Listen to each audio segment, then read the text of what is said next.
नमस्कार श्रोते हो, रेडिओ जयंतच्या आनंदी कट्ट्यावर मी अनुराधा आपण सर्वांचं मनपूर्वक स्वागत करते.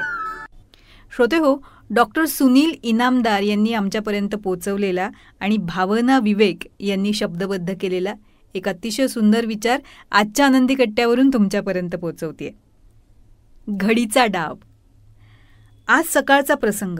भाऊजी शाळेत गेले होते आणि प्रणवची ऑफिसला जायची लगबग सुरू होती. तयार होऊन तो खोलीबाहेर आला. देवाला आणि आम्हा दोघींना नमस्कार केला. त्याने अंगात नुकताच खरेदी केलेला नवीन टी शर्ट घातला होता. वहिनी पटकन त्याला म्हणाली, अरे आज नवीन टी शर्ट का घातलास? शनिवारी नवीन कपड्याची घडी मोडू नये, बुधवारी मोडावी. बुधवारी नवीन कपडा अंगात घातला ना की बुधी बुधी नवं नवं मिळत राही, असं आमची आजी सांगायची. काकूच्या बोलण्यावर छानसं हसून प्रणवनं काकूचा गालगुच्चा घेतला आणि तो घराबाहेर पडला. तो गेल्यावर दोघींनी याच विषयावर जुन्या आठवणींना उजाळा दिला. झालं, तो विषय तिथंच संपला आणि आम्ही कामाला लागलो. हाताने कामं सुरू होती, पण सकाळच्या गोष्टीनं माझ्या मनातलं विचारचक्र मात्र सुरू झालं होतं. घडी मोडणं. लहानपणी किती अप्रूप होतं नाही याचं. नव्या कोऱ्या कपड्याची घडी मोडणं ही काही नुसती कृती नव्हती बरं का, त्यालाही महत्त्व होतं. खरं तर तेव्हा ना वरचेवर कपडे खरेदी केले जातच नव्हते. सणावारी, वाढदिवसाला किंवा मग एखाद्या विशिष्ट कार्यक्रमाच्या निमित्तानं नवीन कपडे मिळायचे. त्यामुळे त्याचं फार कौतुक वाटायचं. वडिलांनी फ्रॉक आणला की हातात घेऊन मी तो हलकेच गालावरनं फिरवायचे.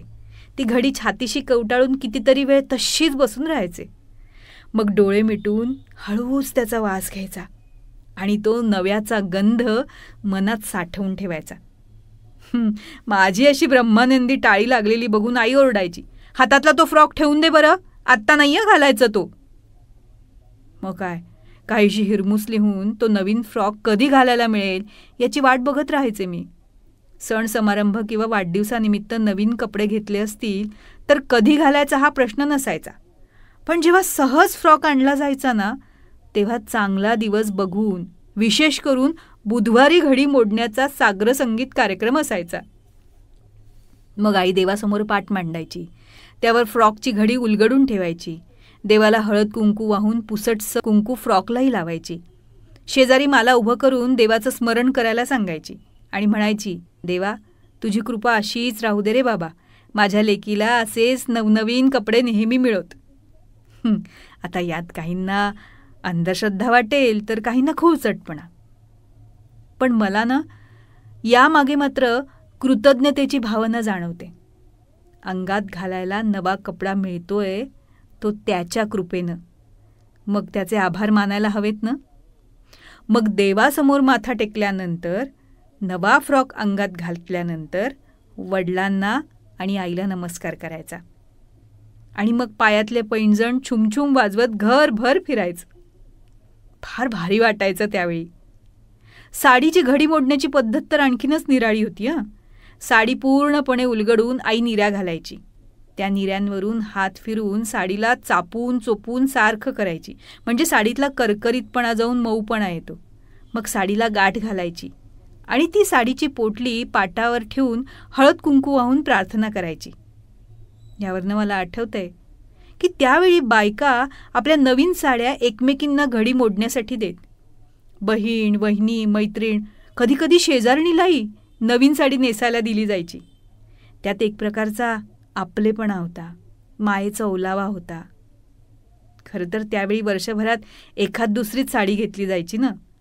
एरवी त्या साड्या आलटून पालटून आणि लग्नकार्यात मग खास ठेवणीतली साडी नेसली जायची. कुणालाही त्याचं वैषम्य नसायचं आणि अशा परिस्थितीत आपली नवी कोरी साडी दुसरीला घडी मोडायला द्यायची, यासाठी मनाची श्रीमंती आणि मनाचा मोठेपणा हवाच नाही. थोडं समजायला लागल्यावर घडी मोडणं याचा आणखीन एक कंगोरा आप्पांनी सांगितला. ते म्हणाले, काही माणसं कोऱ्या कपड्यासारखी असतात, अगदी ताठ, एकही सुरकुती नसणारी, चेहऱ्यावर कुठलेही भाव नसणारी, परीट घडी घातलेली. अशा माणसांना हाताळणं म्हणजे कौशल्याचं काम. त्यांच्या अंगातला कडकपणा जाऊन मुलायमपणा येण्यासाठी त्यांची घडी मोडता आली पाहिजे. आणि हे अवघड काम सुसंवादातून साध्य होतं बरं का. बोलण्यानंच माणसाची घडी मोडते आणि हळुवारपणा येतो.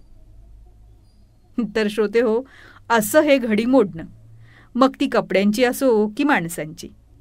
अलगद हातानं उलगडायची म्हणजे कोणतीही चूण राहत नाही. घडीचा डाव एका घडीत जमणारा, आणि एकदा जमला ना की मग खूप आनंद होतो. आणि मग म्हणता येतं, जीवनात ही घडी अशीच राहू दे. हो ना?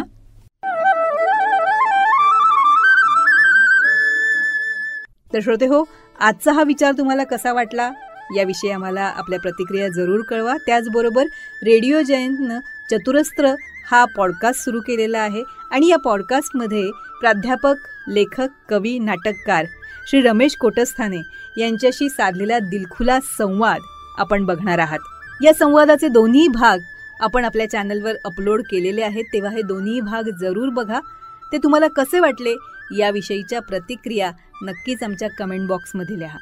त्याचबरोबर श्री रमेश कोटस्थाने लिखित खुळा पाऊस या पुस्तकाचं अभिवाचन आपल्याला रेडिओ जयंतवर ऐकायला तर मिळेलच, पण त्याबरोबरच पूज्य साने गुरुजी लिखित श्यामची आई, पद्मविभूषण बाबासाहेब पुरंदरे लिखित राजा शिवछत्रपती या पुस्तकाचे दोन्हीही खंड, प्राध्यापक यशवंत पाठक लिखित मातीचं देणं, डॉक्टर शुभा साठे लिखित त्या तिघी, नर्मदा परिक्रमेच्या स्वानुभवांवर आधारित प्रभू पाठक लिखित बिल्वपत्र या दर्जेदार पुस्तकांचं अभिवाचनही आपण जरूर ऐका.